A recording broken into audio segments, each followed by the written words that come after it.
예, 8주차 두 번째 강의로 이제 마태의 예수 이야기 전체 내러티브가 어떻게 전개되는지 살펴보도록 하겠습니다.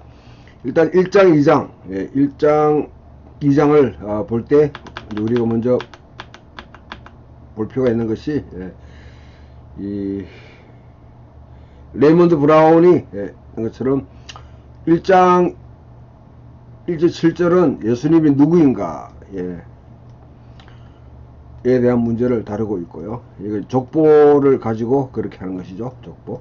그 다음에 예수가 어떻게 메시아인가를 다루고 있는 내용입니다. 예수님 탄생에 대한 이야기. 그러면 2장 1절 12절은 예수님의 베들레헴 탄생에 관해서 어디서 왜 이 문제는요 왜 중요하냐면 요한복음에 나타났듯이 나사렛에서 무슨 선한 것이 나겠느냐 하는 질문에 대한 대답이죠. 왜 예수님이 다윗의 후손이라고 하면 베들레헴에서 사람이 아니고 왜 나사렛 사람이냐, 그 질문이 초대교회가 예수님을 전가할 때 부닥쳤던 중요한 하나의 그런 질문이었습니다. 걸림돌이었습니다. 거기에 대한 해명이죠. 예수님이 다윗의 아들임을 그래 강조하고요. 그다음에 무슨 까닭으로 예수님이 그와 같이 이제 십자가에 죽으셨는가? 헤롯과 유대 건세자들의 적대적인 반응을 보면서 예수님이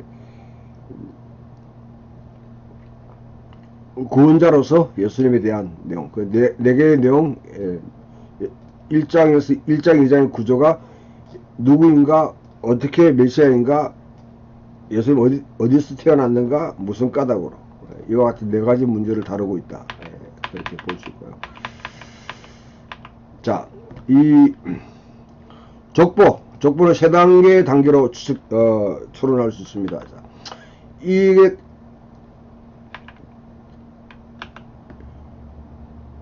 다윗과 아브라함의 후손, 예수 그리스도의 세계라, 족보라, 그렇게 쓸 때 그 족보는 다윗이라는 이 단어로 표현됩니다.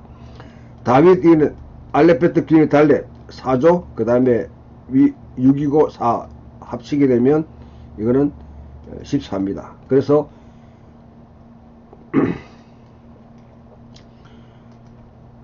단어가 세 개이기 때문에 세 개로 구분한 거죠. 그래서 아브라함부터 다윗까지, 다윗부터 유배까지, 유배로부터 예수에까지, 이 단계에서 이게 뭐냐면 14니까 2 곱하기 7이 되죠. 여기도 2 곱하기 7입니다. 2 곱하기 7이면 전체가 6입니다. 그럼 예수 이후에 이 세대는, 예수님을 통해 생겨난 이 새로운 이스라엘 세대는 7번째 세대가 됩니다. 이런 구조를 보게 되면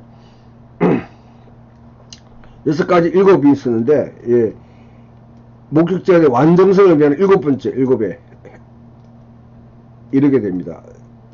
족보의 전체가 도달하는 목표가 된 것이죠. 이 족보는 예수 안의 절정에 도달한 이스라엘 역사를 함축해서 요약하고 있다는 것이죠. 그래서 모든 예수님이 이전에 그런 세대, 누가를 보게 되면 누가는 하나님으로부터 아담 거쳐서 예수까지 이르는 전체 77세대를 이야기하고 있다고 그러면, 마태는 이와 같이 다른 건 다 추리려고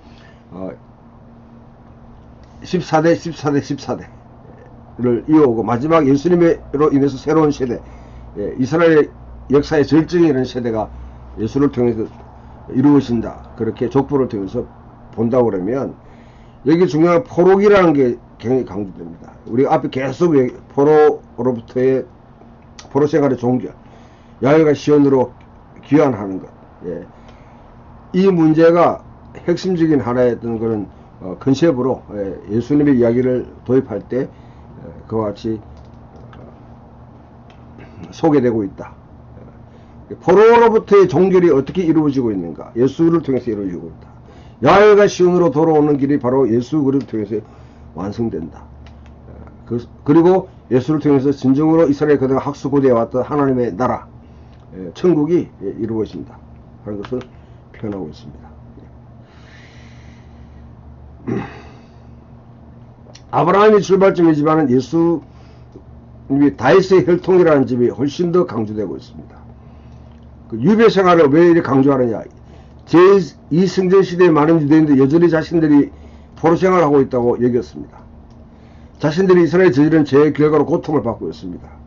그래서 마태 족보가 이야기하고 있는 바는 아브라함의 백성에 대한 긴 이야기, 그러니까 그의 백성을 그들의 포로 생활로부터 구출할 자, 즉 자기 백성을 그들의 죄에서 구원할 자, 새로운 다윗의 출림과 더불어서 성취될 것이라고 읊고 있는 것이죠. 자, 이 이야기를 하면서 우리가 예수님의 탄생을 임마누엘이라, 보라 처녀가 잉태하여 아들을 낳을 것이 그 이름을 임마누엘이라 하리라 하는 이 이사야 7장 14절에 이 내용을 구현하는 것으로 볼 수 있는데요. 중요한 것은 기독교 이전에는 이 이사야 구절을 이런 식으로 받아들인 독자가 한 명도 없었다는 것입니다. 어떤 문헌에도 없습니다. 그러나 마태가 바로 예수님의 이런 성경 잉태를 설명하기 위한 중요한 증거 구절로 찾아내어서 활용하고 있는 것이죠. 자, 예수님이 배에 태어났지만은 그 다음에 동방박사의 방문을 받고 예수를 죽이는 헤롯의 행동은 바로와 같은 그런 시도입니다. 그래서 유대에서 이집트로 예수님의 가족들이 도피합니다. 그리고 다시 나사렛으로 돌아가는 과정. 이런 과정에서 마태는 아주 구약을 갖다가 굉장히 많이 각색해서 인용하고 있습니다.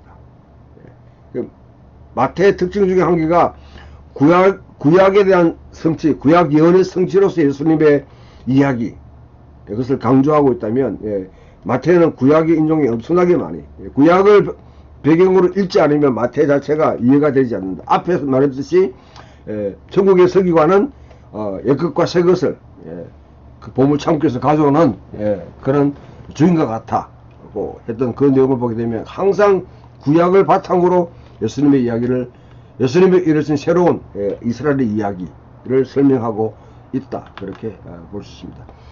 성경적 패턴을 반복하거나 아니라면 이스라엘의 구출에 대한 예언적 약속들을 성취하는 분으로 예수님이 누구인가를 표현하고 있는데요. 이 내러티브는 출애굽 및 포로 생활 전성들과 몇 가지 접촉점을 가지고 있습니다. 예수님의 인용기가 새로운 출애굽, 애굽에 갔다가 왔는 거죠. 포로 생활의 끝을 계속 반복해서 요약해주고 있다. 반복 요약이라는 것은 성경, 특히 1세기 당시 유대 그런 저자들의 특징적인, 계속해서 반복하고 요약해서 반복하면서 이렇게 강조해 나가는 그런 기법입니다. 예수는 이스라엘의 진정한 대표자로서 추가적으로 뚜렷하게 그렇게 표시된다는 것이죠.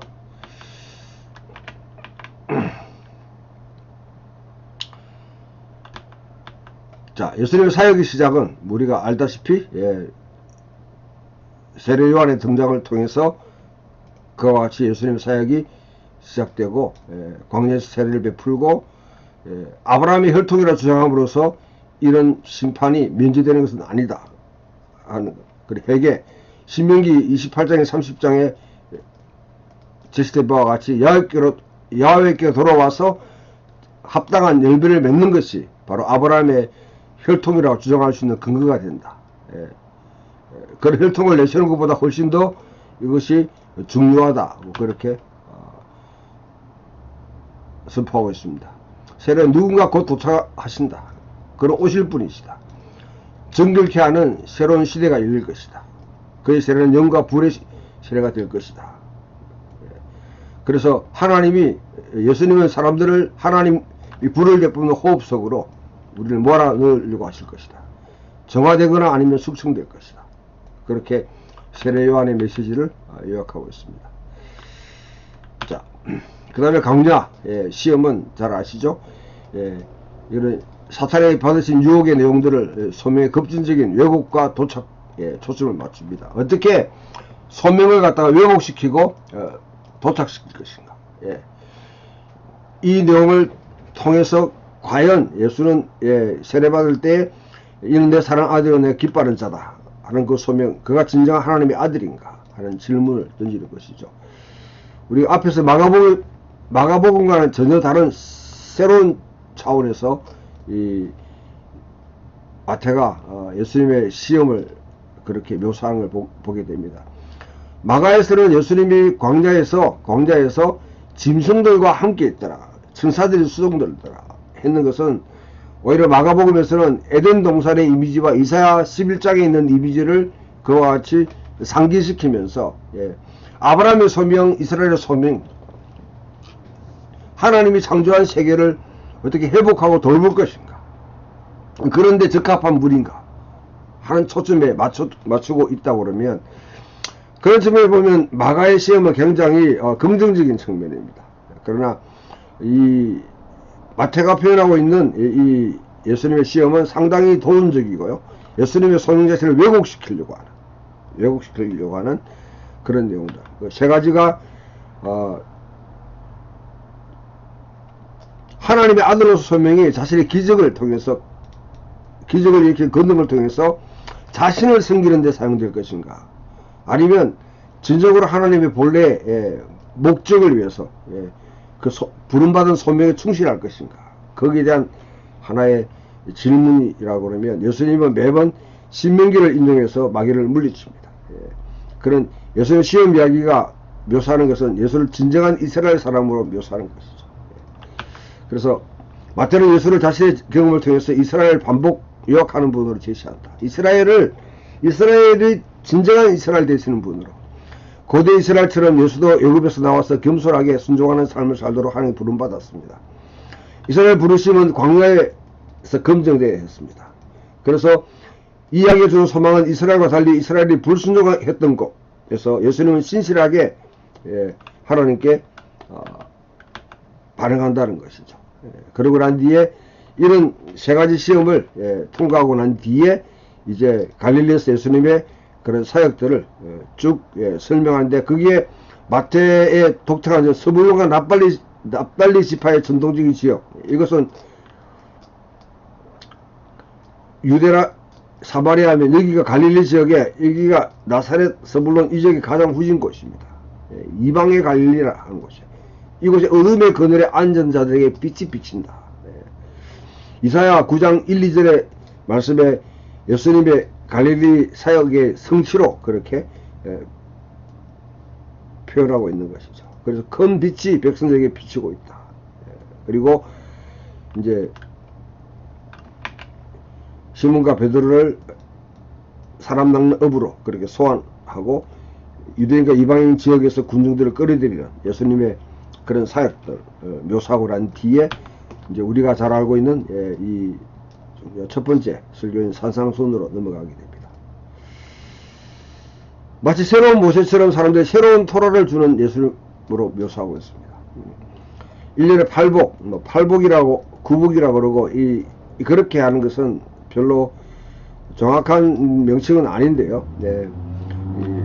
지복선언이죠. 지복선언. 심령이 가는 자는 복이 있다니 천국이 저희 것이며, 제자들을 소금과 빛으로 그렇게 보시다. 이건 이스라엘이 가지고 있는 전통적인 하나의 어떤 그런 소명입니다. 소명. 그 예수님의 가르침은 6개의 반제.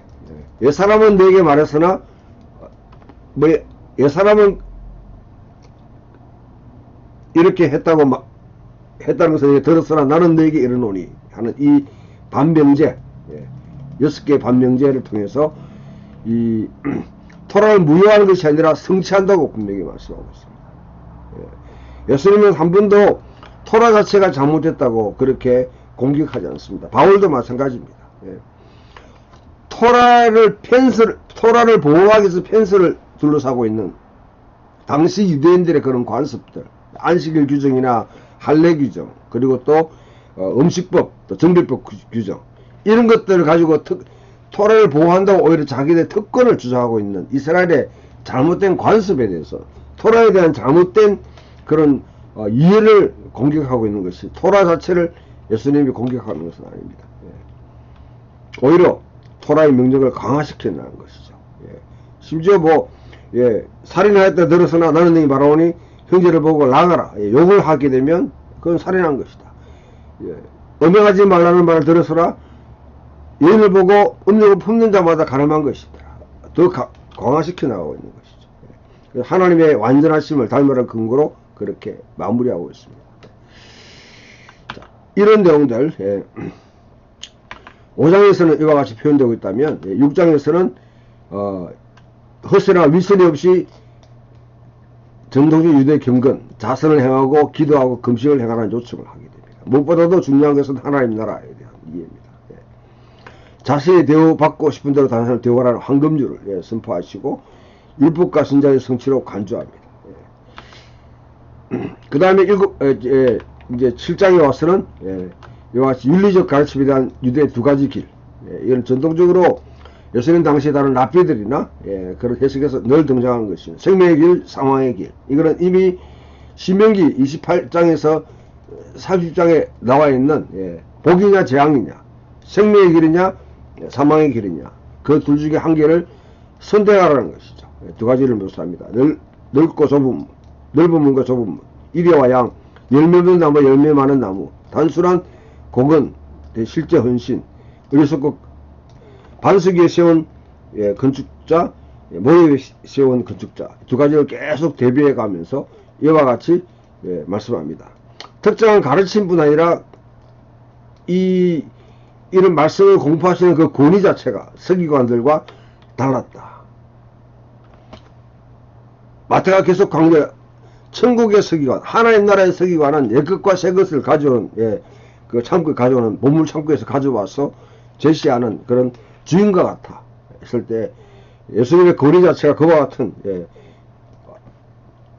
권위를 그대로 보여주고 있는 것이죠.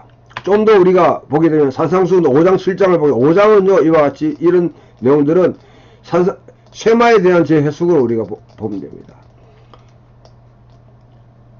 산상수훈 자체가 하나님 백성으로서 우리가 누구를 그와 같이 경배하고 누구의 충성을 바치느냐.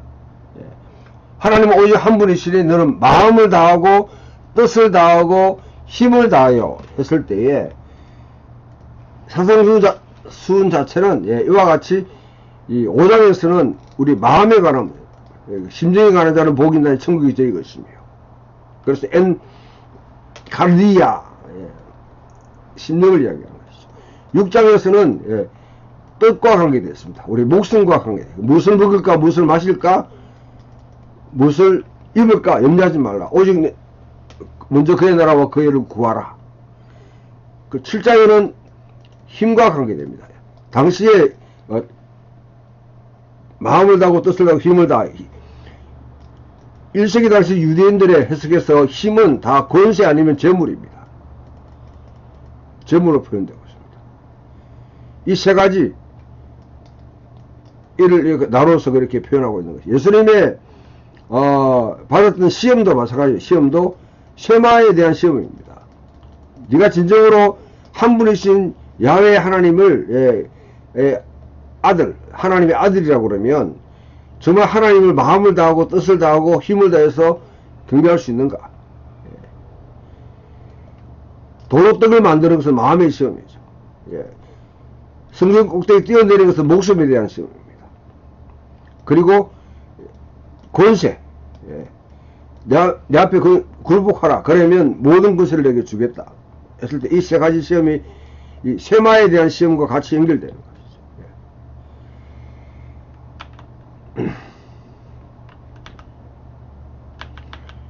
자, 그래서 팔복설교는 이미 예수님께 임하고 있는 천국의 축복. 하나님께서 예수 안에 오셔서 모든 그릇된 것을 바로 잡고 거꾸로 된 것을 바로 세우시면서 반절이 일어나고 있는 그 상황을 가난한 자가 복이 있습니다. 달리 여기 이유는 부자는 화가 있다는 것이죠. 애통하는 자가 복이 있다. 지금 웃는 자가 지금 문제가 있다는 것이죠. 긍휼히 여기는 자, 긍휼히 헤세드가 없는 자에게 지금 화가 있는 것입니다. 온유한 자, 짓밟히고 그와 같이 억압받는 자, 지금 짓밟고 그와 같이 근세를 누리는 자, 그것을 딱 대비해주고 있는 것입니다. 하나의 여러분 종말적인 축복인 동시에 또한 윤리적 초대의 근거가 됩니다. 하나님의 그 산상수훈을 이해할 때 염두에 될 맥락은요, 우리가 하나였던 그런 실질적인 도전입니다. 실질적인 도전. 개인이 예수 안에서 구원을 찾도록 말하는 사적인 메시지가 아닙니다. 더 넓은 부에 보면 그런 측면도 포함하고 있지만은, 그러나 위대한 도덕적 규범으로 산상수훈을 읽게 되면 다 실패하게 되었습니다. 대부분의 여러분 이 산상수훈을 해석하는 분들이 위대한 도덕적인 규범으로 윤리적인 측면에서 산상수훈을 해석하게 되면 다 실패하게 됩니다. 예수님은 단지 윤리선생이 아니라 하나님 나라에 대한 비전을 지금 제시하고 있는 것입니다. 이스라엘이 이스라엘 되는 방식이 무엇인지, 그래서 새로운 방식으로 하나의 모델로 제시하고 있는 것이죠. 동시에 사람들에게 하나님 나라의 통치를 받는 백성은 새로운 언약적 삶의 방식, 서기관보다 더 나은 어려움, 용서와 기도의 방식, 인내의 방식으로 도전하고 있습니다. 그리고 자신들의 마을에 절대적으로 실천할 수 있는 내용으로 주신 것이죠. 상당히 많은 분들이 산상수훈을 해석하며 이거는 이상적이다, 현재 우리가 실천할 수 없다, 그렇게 가르치고 있는 분들이 있는데, 그러면 산상수훈이 왜 기록됐고 우리가 왜 읽어야 됩니까? 지금 현재 우리가 살고 있는 삶의 상황에서 1세기 당시에 예수님의 청중들이 1세기 당시에 급진적으로 그와 같이 실천할 수 있는 내용입니다. 어떻게 산상수훈을 그 당시에 지금의 뜻이 통하게 이해할 수 있을까? 이거는 예수님의 하나님 나라 선포에 기반해서 읽을 때 가능합니다. 새로운 삶의 방식, 하나님 나라의 길로 그를 따르도록 소환하신다는 것이죠. 예. 당시에 경쟁하고 있는 하나님 나라의 버전들, 바리새파와 사두개파들, 열심당원들, 굴람 공동체, 헤롯 당들, 또 세례 요한이 제시하고 있는 새로운 경신 운동들, 여러가지 다른 어떤 하나님 나라 버전들이 있습니다. 그에 맞서서 진정으로 이스라엘이 되는 방법을 찾아라고 도전하고 있는 것입니다. 예수님 제시하는 이 대안적 버전은 종교, 경제, 정치가 서로 그 안에 다 포함되어 있습니다. 순수하게 도덕적인 내용, 종교적인 내용이 아니라는 것이죠. 실질적으로 이 산상수훈은 종교적인, 경건을 행하고 기도하고 금식하고 이런 내용도 포함되어 있습니다. 자선. 그러나 경제적인 측면에서도 무엇을 먹을까, 무엇을 입을까, 무엇을 마실까 염려하지 말라. 온유한 자가 복인다니 저희가 하나님 나라를 기업으로 받을 것이며, 가장 오해되고 있는 것이 온유한 마음이 그냥 부드럽고 화를 안 내는 것이 아니라, 당시에 지배계층에서 짓밟혀 가지고 땅을 갖다가 이렇게 내어놓고 소작하고, 아니면 일을 노동자로 있는 사람, 찍소리 못하는 사람입니다. 대들 수 없는 사람들입니다. 그런 자들이 하나님 나라가 선포됨으로 인해 가지고 이제 하나님의 땅을 기업으로 받는, 땅을 뺏긴 자들이 땅을 갖다가 자기들이 이제 경작할 수 있는, 자기 유업을 이어받을 수 있는 그런 시대가 하나님 나라가 도래했다는 것이죠. 경제적 측면, 정치적인 측면도 마찬가지입니다. 하나님과 돈 가운데 무엇을 선택할래? 뭐 로마에 대한 여러 가지 여러분 그와 같은 패러디들이 많이 포함되어 있는데요. 정치 이 세가 다 서로 다 혼합되어 있습니다. 진정한 이스라엘 되는 이런 대안적 의제들을 종종 폭력적인 민족주의, 이거는 열심당원들이 주겠던 것이죠. 그러니까 오른밤 돌리되면 왼밤 돌려라. 오리를 가자면 심리를 가라. 오리는 당시 로마 군대가 주변에 있는 이스라엘 민족들에게, 사람들에게 잡아가지고 아무나 잡아가지고 딱 시키며 해야 되는 의무적인 그런, 우리로 말하면 부역하는 거예요. 부역. 의무조항입니다. 의무조항. 그들이 오리를 가자면 심리를 가둬라.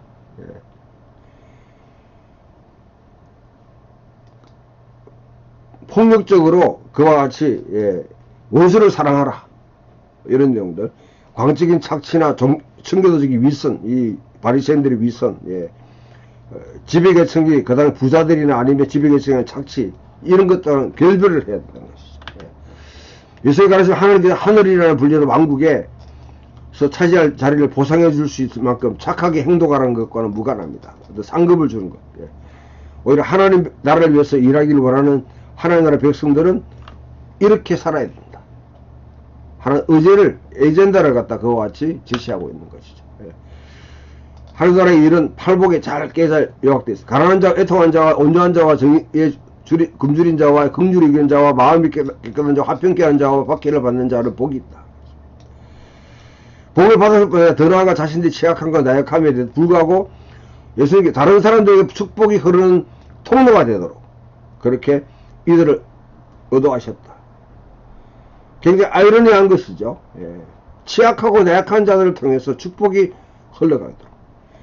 예수는 누구를 통해서 이 세상을 변혁시킬 수 있는지를 그렇게 의도하고 있습니다. 예. 하나님이 세상을 축복의 통로가 되는 사람, 이 세상을 변혁시킬 사람은 누구냐? 바로 이와 같은 사람, 팔복이 말하고 있는 이 사람들입니다. 하나님이 세상을 바꾸고 싶을 때 미사일을 쏘지 않습니다. 오히려 온전한 자, 애통한 자와 자비를 베푸는 자를 보내십니다. 하나님은 엉망이 된 세상을 바로 잡고 있을 때 전투기를 보내고 탱크를 보내지 않습니다. 사랑하고 정의를 행하는 사람들을 부르십니다. 그런 종류의 사람들을 통해서 하나님 나라의 축복이 이 세상에 모습을 드러내기 시작한다는 것이죠. 역사 가운데 충분히 증명할 수 있는 우리 마틴 루터 킹이라든지 아니면 만델라라든지 투투라든지 노예 해방을 운동했던 사베치 벨이나 아니면 이와 같은 분들 등등과 같이 무기와 칼을 가지고 그와 같이 대항하는 사람이 아니라 비폭력을 통해서 그러나 진정으로 사랑과 정의를 통해서 이 세상을 바꾸는 사람을 통해서 세상은 변혁되기 시작했습니다. 산상수훈은 새 시대에 걸맞는 새롭게 된 이스라엘 모습이 무엇인지를 말해주고 있습니다. 바리새파 지도자들은 자기들의 전성이 어려움과 진정한 척도라고 주장했습니다. 하지만 엘리트들이 미신 관점으로 준수하는 그런 경건, 또 이방인을 제거하는 열심을 가진 유다인들의 이 열심당원들의 광적인 폭력, 헬레니즘 가치를 유대 복장으로 치장해버린 헤롯 땅에 타협된 유대성, 헤롯과 동등하게 자신의 이익을 위해 승리로 운영 타협된 기적 구성들도 아닙니다. 예수님의 산상수 일종의 매니페스토 선언과 같습니다. 여전히 지금도 우리에게 제시되고 있는 선언문입니다. 산상수는 하나의 선언문, 매니페스토, 하나님 나라에 대한 선언문으로 받아들이는 자들은 하나님 나라 메시지에 들어있는 진리를 언뜻 볼 수 있는 자들입니다. 그리고 자신들이 그러한 삶을 살아라고 소환받았음을 인정하고 따라가는 자들.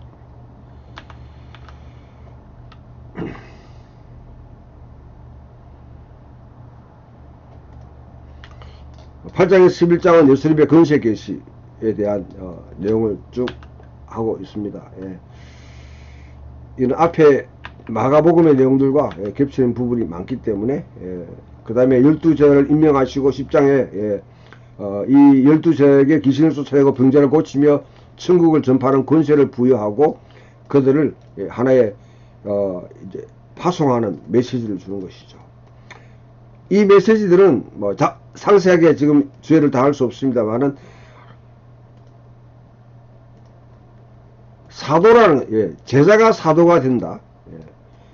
제자와 사도를 구별할 필요가 있습니다. 제자는 일반적으로 주님을 추종하는 자들이죠. 마가복음은 이것을 명확하게 이야기하는데 12 제자가 어떤 소명을 부여받고 갈 때는 사도라고 해요.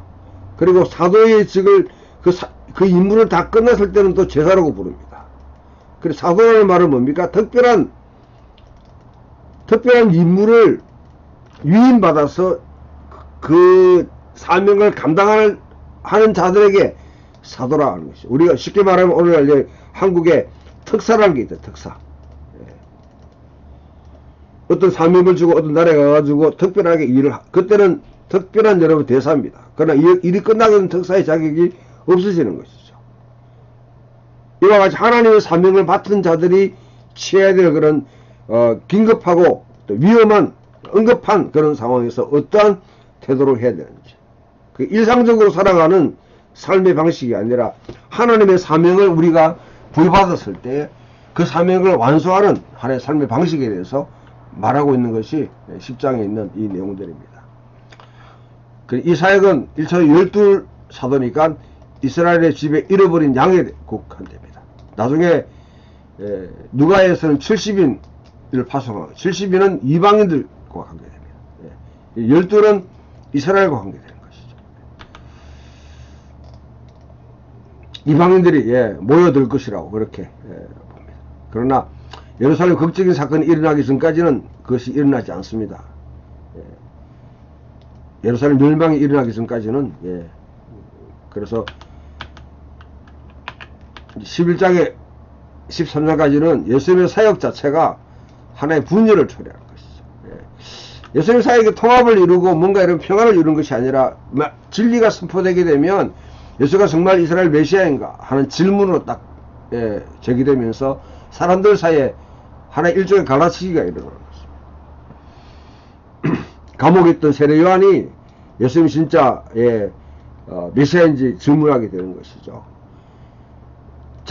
세례 요한이 전혀 예상하지 못했던 다른 대본으로 이스라엘 이야기를 이해하는 방식을 사용하기 때문에 세례 요한조차도 예수님을 이해할 수 없었습니다. 그래서 예수님은 자신을 엘리야처럼 하늘에서 불을 내리는 것으로 생각하지 않았습니다. 당연히 세례 요한은 그와 같은 역할을 한다고 생각했는데 오히려 이사야 35장을 인용하면서 이스라엘의 심판과 정죄를 받지 않고 심판이 회복될 때 일어날 일에 대한 위대한 예언을 상기시켜줍니다. 포로생활이 끝나고 눈먼 사람과 다리 저는 사람이 고침을 받고 마침내 하나님 나라가 자유를 얻게 되는 이것이 위대한 자유에 대한 이것이 또한 이사야 61장과 결부되면서 희년에 대한 선포와 연결될 수 있습니다. 자.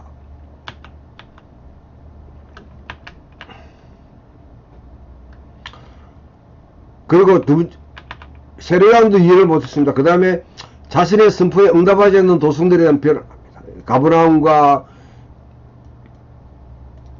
가버나움을 비롯해 고라신과 같은 이런 도시들이 예수님이 집중해서 메시지를 전했음에 불구하고 받아들이지 않는 것이죠. 그래서 우리가 잘 아는 11장에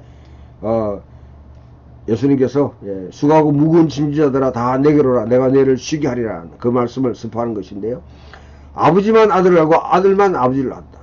예수님의 학식 있는 사람들에게 감춰져 있고 아이들에게는 계시되었다. 오히려 그것을 감사합니다. 그리고 수고하고 무거운 짐진자들아 다 내게로 오라 내가 너희를 쉬게 하리라. 그와 같이 이 상황을 보게 되면 예수님의 사역 자체가 늘 성공을 이룬 것이 아니라 오히려 뭐냐면 예수님 집중적으로 가브나움과 고라신과 그 다음에 이런 베세다와 같은 곳에 집중적으로 말씀을 선포하고 기적을 행했음에도 불구하고 그들이 오히려 배척을 하고 있는 상황. 열심히 전도했는데 하나의 열매도 맺지 않는 상황. 그때에 오히려 예수님은 감사를 되는 것이죠. 이게 지혜로운 자들에게는 감춰져 있고 아이들에게는 계시되었다. 오히려 아이와 같은 심정으로 아이와 같은 태도를 가진 자들만이 받아들일 수 있는 것이죠.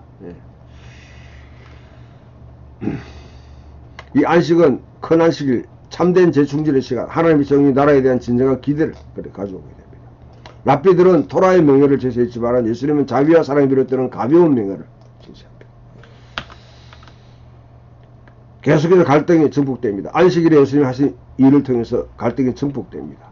특히 치유, 귀신을 쫓아내는 이야기를 가지고 결국 바리새인들과 서기관들은 그가 악마의 동맹을 맺고 있다. 바알세불을 힘입어서 이런 일을 행한다.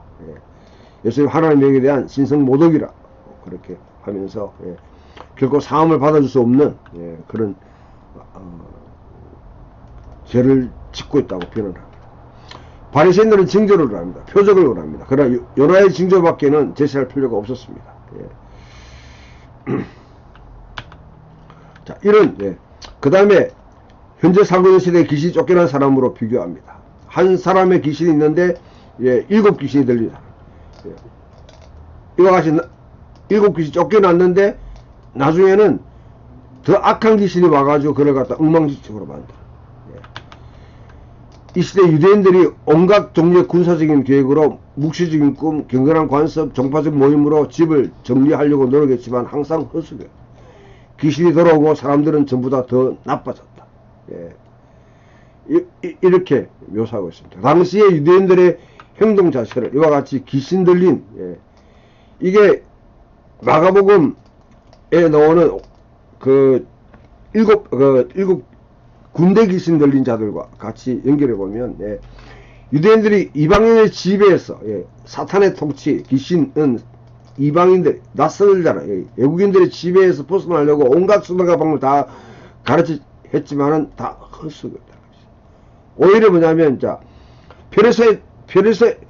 바벨론에서 페르시아로, 페르시아 헬라로, 헬라에서 로마로 오면 올수록 더 상황은 더 악화되는 그런 상황입니다.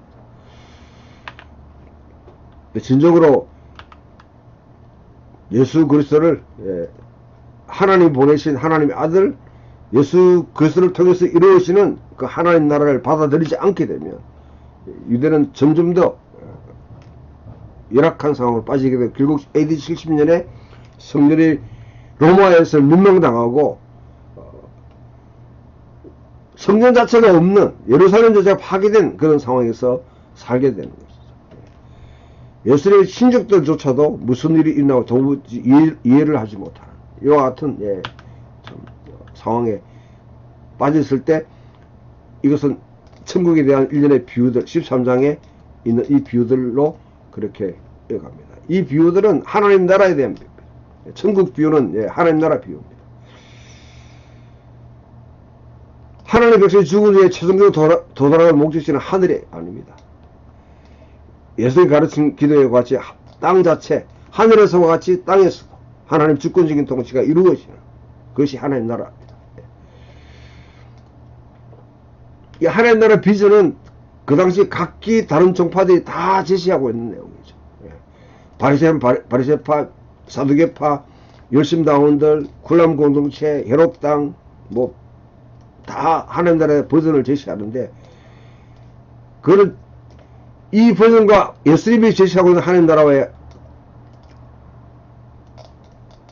결정적인 차별이 뭐냐면, 이들이 제시하고 있는 모든 여러분 하나님 나라의 버전은 다 세상의 가치에 기반한 것입니다.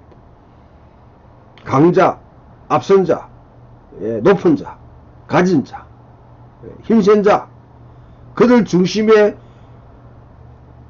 성김을 받는 자, 그들 중심에 하나님 나라를 구현하려고 했지만은, 예수님이 제시하는 하나님 나라 가치는 이것을 전복시키는, 완전히 여러분 가치가 전도된 다른 것, 먼저 된 자가 나중된 자가 먼저 되고, 예, 높은 자가 낮은 자 되고, 낮은 자가 부자가 화가 있고 가난한 자가 복이 있는, 애통하는 자가 복이 있고 지금 웃는 자가 화가 되는, 성경을 받는 자가 큰 자가 아니라 섬긴 자가 큰 자가 되는, 완전히 가치를 전도시켜 버린 것이죠.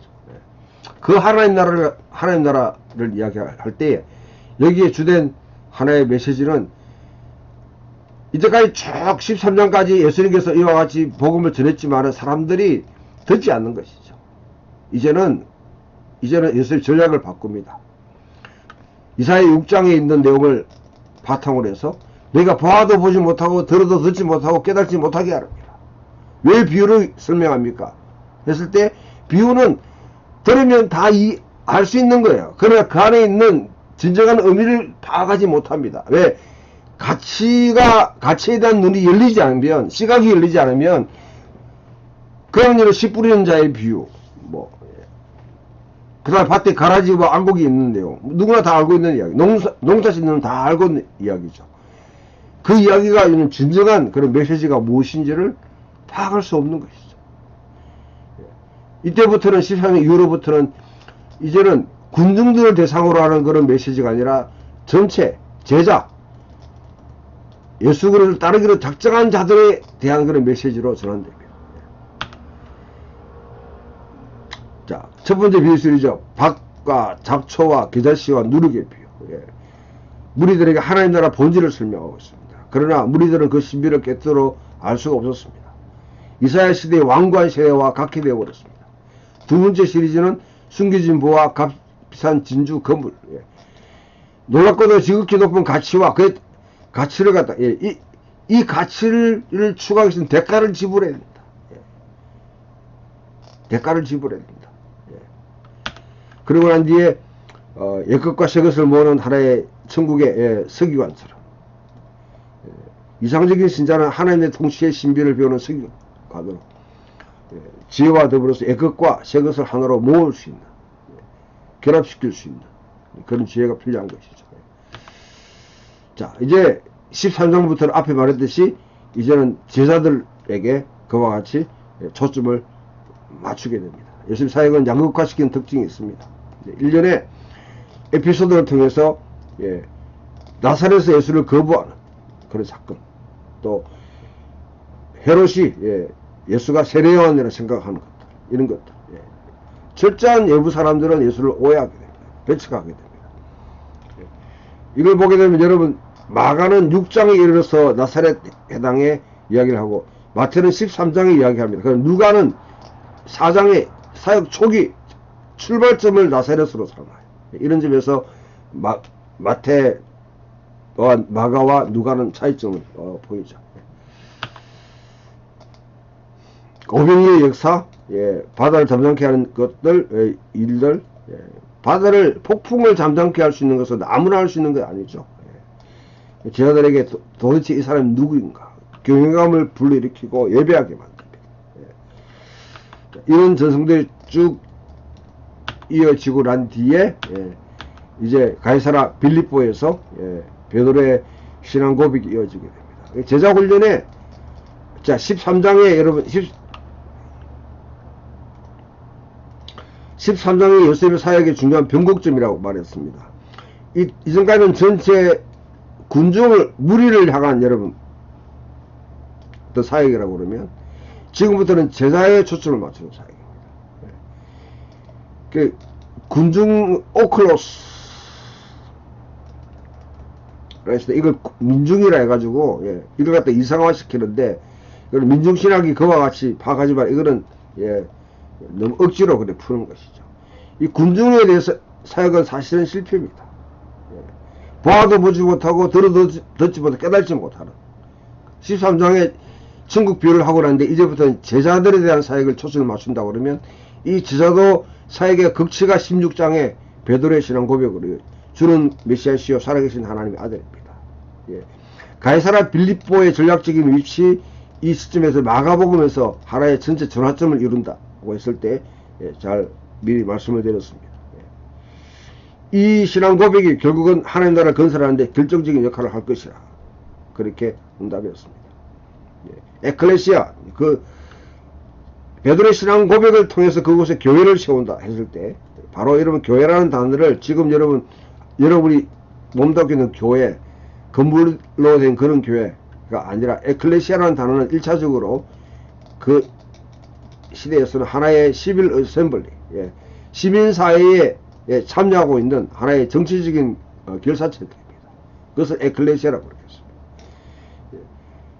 기독교 공동체가 수나고기라는 이 단어를 갖다가 이 단어 두 개가 다 여러분 거슬러 구약의 칼 하나님의 해중 하나님의 공동체를 표현할 때 사용되는 용어인데 유대 공동체가 수나고게를 회당을 사용했기 때문에 초기 기독교는 에클레시아라고 사용해요. 수나고기나 에클레시아나 다 동일하게 자체적인 치리할 수 있는 법률적인 그런 역할, 재판하는 역할이 있고요. 소속감을 가지게 되고 또 시민사회에 참여하는 그런 역할. 바로 하나님 나라의 기본적인 우리를 말하면 동사무소, 구청, 시청, 도청과 같이 그러한 역할을 하는 각 지역에 있는 하나님 나라의 그런 통치를 이루어가는 그것을 말할 때 에클레시아라고 그럽니다. 이 신앙 고백 위에 그 교회를 세우겠다고 그렇게 말씀하시는 것이죠. 자, 신앙 고백 이후에 중요한 것은 이제 순환제구가 등장됩니다. 제자 훈련에 예수 그리스도를 인정하게 되면 예수 그리스도가 예수님이 메시아다는 것을 인정하게 되면 그 다음에 우리 정말 그 메시아가 누구인지 십자가를 지는 메시아를 우리가 받아들일 수 있고 고난 당하는 하나님의 아들 예. 대부분의 베드로를 비롯한 제자들은 예, 그것을 하지 말라고 그래요. 그렇게 하면 안 된다고 하는 거죠. 여전히 신앙 고백 자체만으로 그들이 제자의 삶을 살아갈 수 있는 것입니다. 궁극적으로 누군지 나를 따라오는 자기를 부인하고 십자가를 지고 예, 십자가에 못 박히는 그 일에 동반해야 됩니다. 예, 참여해야 됩니다. 이것이 이루지 않으면 제자들은 결코 꽝입니다. 그것입니다. 신앙 고백도 그냥 빈 깡통이 되는 것이죠. 십자가를 따르지 않는 제자들은 그런 무의미합니다. 신앙 고백 자체만으로 우리가 예수님을 따른다고 할 수 없는 것이죠. 변화산에서 하나님 나라 영광에 대해서 미리 맛보기를 보여주고 그 다음에 순환에 대한 요구를 하고요.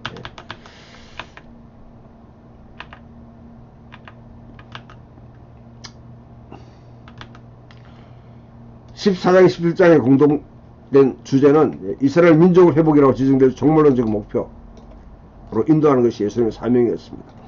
이스라엘 제자들은 예수님 주장과 거의 메시지를 두드러지게 배척했습니다. 그러나 예수님은 자신을 중심으로 이스라엘 재건하고 언약 공동체를 그와 같이 새롭게 하고 메시아 기초 위에 하나님 나라를 재건한다. 14장 11장이 바로 제자들, 예수님을 따르는 자들에 대한 하나의 제자도 훈련이라고 그러면 그것을 지금 제시하고 있는 것이죠. 왕의 자녀들은 어떻게 살아갈 것인가? 이 공동체의 특징지는 내적 삶의 방식은 무엇인가? 그것이 일종의 공동체 규칙으로 주어진 것이 18장의 네 번째 담화입니다. 여기서는 서로 용서하지 않는 것이 얼마나 심각한지를 경고하면서 이 쿨란 공동체의 공동체 규칙과 같습니다. 토라에 기반해서 엄격하게 지키는 그 쿰란 공동체 규칙과는 차이가 있게 예수님은 겸손과 화해에 초점을 맞춘 공동체 정신과 규율을 제시하고 있습니다. 그리고 이제 19장부터 예루살렘을 향해서 가면서 제자도에 대한 엄격한 그런 대가를 지불해야 된다 하는 것을 강조하고 그 다음에 이제 예루살렘에 입성하셔서 그와 같이 마가복음에 있는 그런 내용과 비슷한 내용으로 설명합니다. 마태복음 시작부터 다윗의 메시아 전투적 승리를 의미하지 않습니다. 오히려 그 이야기는 목자 없이 괴롭힘을 당하고 짓밟힌 양들을 위해 자비로운 종말론적인 목자 스가랴서가 예언하고 있는 그 목자의 도리를 의미합니다. 이런 게 아이러니가 된, 이런 게 이제 오해를 가지고 오는 것이죠. 사람들은 다윗적인 메시아로 칼과 힘으로 뭔가를 갖다 이루는 분으로 기대했는데 예수님 자신은 스가랴서와 같이 아니면 이사야 53장에 있는 고난 받는 종과 같은 모습으로 사역을 하고 있으니까 사람들은 그와 같이 오해를 하게 되는 것이죠. 그러나 그 스가랴의 이 목자의 다윗의 자손이 유대인의 왕이 되는 한의 방식은 전혀 사람들이 예상하지 못했던 십자가의 방식이 숨기는 방식, 고난을 통해서 그 백성의 죄를 대속하고 속박에서 풀어주는 그런 역할을 한다는 것을 표현하고 있는 것이 바로 복음서고, 그렇게 복음서는 다른 모든 세상 사람들이 말하는 복음과는, 거짓된 복음과는 차이가 있는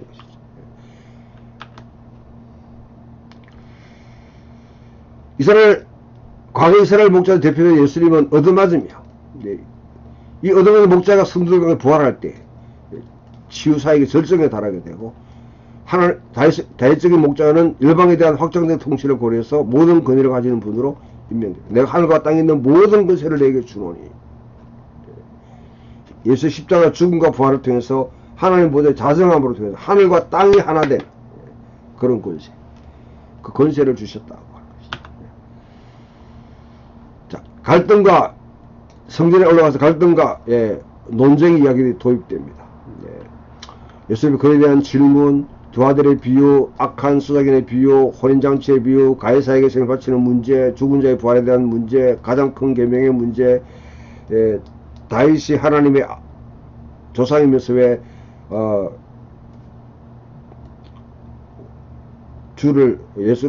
메시아를 주라고 했는가, 그런 질문들, 이런 것들이 다 마가복음에 있는 내용들처럼 논쟁을 하게 됩니다. 이런 논쟁들의 순 효과는 하나님 나라의 가치와 경계선이 저장 지배계급이나 포퓰리스트, 바리새인들의 후원, 성인, 선호와 일치하지 않는다는 것이죠. 우리 하나님 나라가 선포하는 대중적인 사람들의 지배계층의 어떤 그런 추인이나 대중적인 운동을 하는 사람들의 후원, 성인, 그것에 우리가 이끌려서는 안 된다. 오늘 수많은 하나님 나라 운동들이 다 이런 오류 속에 함께 빠져 있다는 것을 염두에 둘 필요가 있습니다. 교회가 지배계층들이 뭐냐면 그와 같이 성인과 그들의 인정을 받으려고 하는 것 자체가 이게 하나님 나라 왜곡시키는 첫 번째 길이고요. 대중적인 다른 사람들이 교회에 대해서 좋게 생각한다. 그러나 교회가 여러분 하나님의 독특한 진리를 우리가 선포하고 이해해 나갈 때 비난받을 수도 있고 비폭받을 수도 있고 때로는 여러분 그와 같이 왕따 당할 수 있다는 그것을 존재하지 않는 하나님 나라 운동 십자가를 이야기하는 것은 그거는 모순인 것이죠. 예수님과는 전혀 다른 메시지를 전하는 것입니다. 그래서 하나님의 자비는 걸림돌이 되고 그 한도에서는 청겨지지 않습니다. 스캔들이 돼. 위선적인 윤리적인 행동이 아닙니다. 포용하는 것은 기쁨을 의미하고 반대한다는 것은 심판을 의미한다 했을 때 하나님 나라를 받아들일 때 우리 기쁨이 넘치고 그것을 반대하는 것은 심판을 갖다 의미합니다. 그렇기 때문에 예수님 나라에서 외부인은 내부인이 되고 그 반대 마찬가지입니다. 첫 번째는 마지막이 되고 그 반대도 마찬가지입니다. 성김의 위대함이고 그 반대도 마찬가지입니다. 마태는 예수의 십자가에 못 박히심에 대한 기대감을 증폭시켜주고 중요하게 여겨질 사안이 뭐냐 능력과 순결, 번영이 아니라 믿음과 열매라고 그렇게 강조합니다. 가장 여기까지만 하고 마태가 가장 큰 다섯 번째 가장 큰 담론 23장, 24장, 25장에서 이거는 산상수훈에 상응하는 것이죠. 여기서는 복에 대해서 이야기한다고 하면 하나님 백성이 살아야 될 방식이 이야기한다고 하면 여기서는 하나의 재앙, 심판에 관해서 이야기합니다. 바리새인에 대한 비난을 하고 23장에 갈람산 담화를 통해 하는데 이것은 이 내용은 신명기 27장 28장에 화를 반영하고 신명기 28장 1대 14절은 축복을 이야기하고 나머지는 그 이제 토라를 지키지 않을 때 어떤 재앙을 맞이할 것인가 했을 때 이것을 산상수훈에서는 축복을 이야기한다고 그러면 여기서는 이제 재앙을 갖다 이야기하는 것이죠. 바리새인들의 위선, 외향성, 그들의 종교 허세, 그들의 약탈적인 행동을 예수님 비난합니다. 예수님께서는 다가오는 하나님 나라 부활에 관한 믿음 때문에 다른 어떤 유대 정포보다 사실 바리새인들과 더 친근합니다. 그러나 나중에 보면 여러분 이 사도행전을 보게 되면 바리새인들이 예수 운동에 다 가담하게 돼요. 랍비들의 글을 믿는다면 모든 바리새인들이 다 위선자는 아닙니다. 그러나 왜 예수님은 이 바리새인들에게 그와 같이 욕설하고 분노에 참 논쟁을 하고 과장된 경향 이렇게 보이는가? 바로 바리새인들에 대한 안타까움이죠. 안타까움. 거의 근접한데 메시아의 길, 십자가의 길을 따르지 않는 완고함이 있는 것이죠. 그렇기 때문에 신하기 때문에 갈등이 있는 것이죠.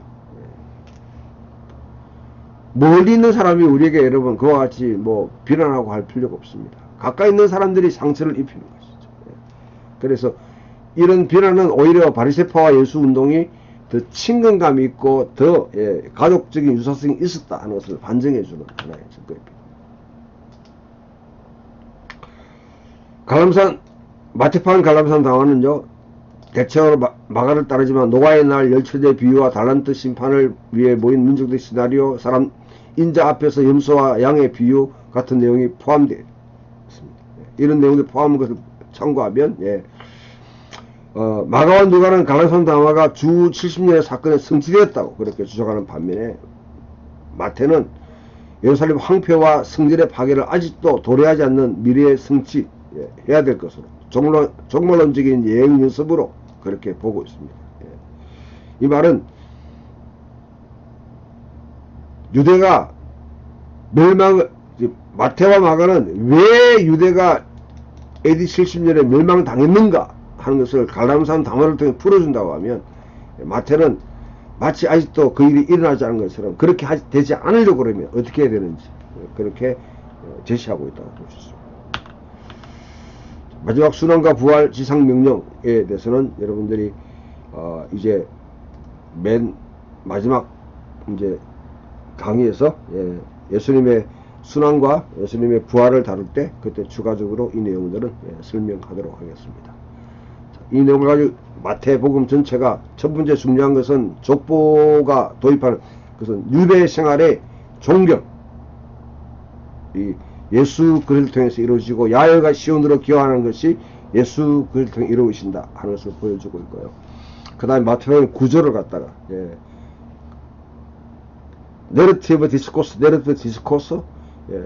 서사와 담화 쭉 5개의 담화가 핵심적인 역할을 한다.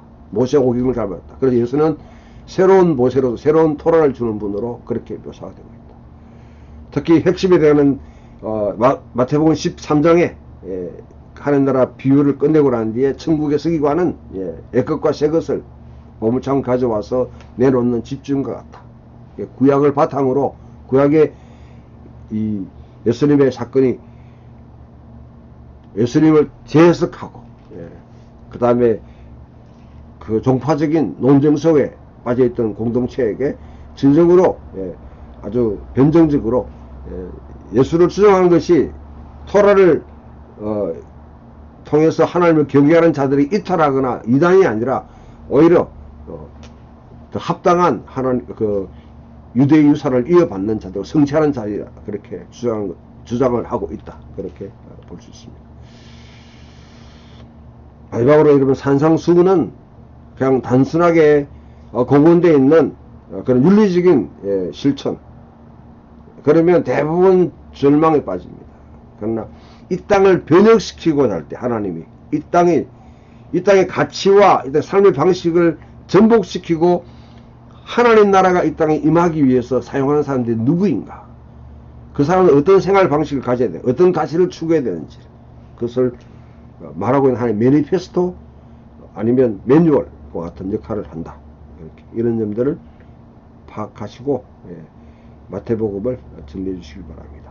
다음 주부터는 이제 누가 행전에 대해서 살펴보도록 하겠습니다. 감사합니다.